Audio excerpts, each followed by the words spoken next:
Marshall MG15 mini stack.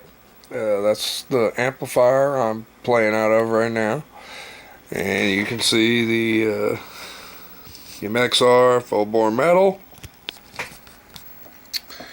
Gibson, Epiphone, Les Paul.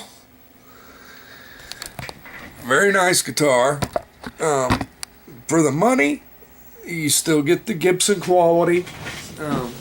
You still get the Gibson name and style, and a lot of the sound. It really does sound pretty much just like the regular Gibson Les Paul that you would normally pay upwards of $3,000 for, some as high as $6,000 or $7,000. This guitar I bought back, probably it was 1991, so that makes it over 20 years old. It's the first guitar I ever bought that was not a cheapy imitation. By that I mean, guitars that are out there for $180, $200, stuff like that. That's all I had ever played on before I bought this. And it still gets, you can hear that.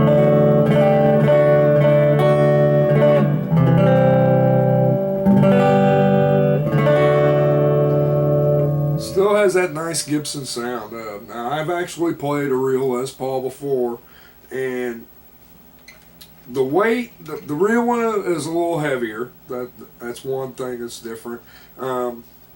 I've read a lot of reviews, seen a lot of video reviews online. One thing I do agree with is here on the fretboard, a lot of times the frets can pop up. And I'll tell you, just a little clamp, C-clamp, with some padding in between the clamps, and leave the clamp on there for about 6 to 12 hours. That should take care of the problem. I actually had this guitar in a case for 3 to 4 years probably, where I didn't pick it up and play it at all. And I tell you what, I took it out of the case, and it just like I just bought it at the store. The only problem was the neck had warped a little bit and had a lot of fret buzz going on up and down the fret in certain areas, so I had to adjust the neck. And that's about the only thing I've really done with this guitar since I bought it. Very nice guitar for the money. Granted, it's not the real thing, but if you find yourself, you can't really afford the $2,000-$3,000 for a guitar, you can get this for about half the price of a real Gibson. I paid, I think, $800 for this back in '91. They might be upwards of $1,000 or so nowadays with inflation, but I find that was a really reasonable amount, and still got a good quality instrument out of the deal. It just, I love that Gibson sound.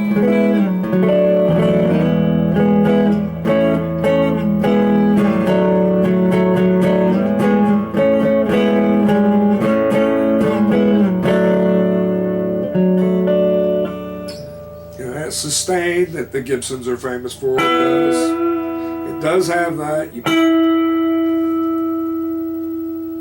That's no effects, totally clean. You put a distortion pedal on this thing, and it will really take off. And it's still there.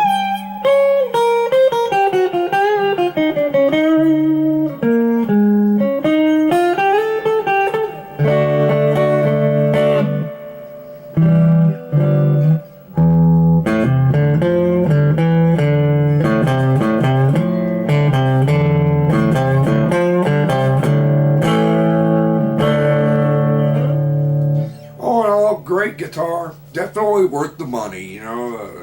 If you really want as close as you can get to the real thing without having to spend that much, this is the guitar for you. Now, I can't speak for the Epiphone Flying V's and Dean or Explorer shaped guitars, but the Les Paul is definitely a good guitar. It's lasted me almost a lifetime. Remember, that's guitarstuffforyou.com. Check back later, you never know what kind of videos you might see.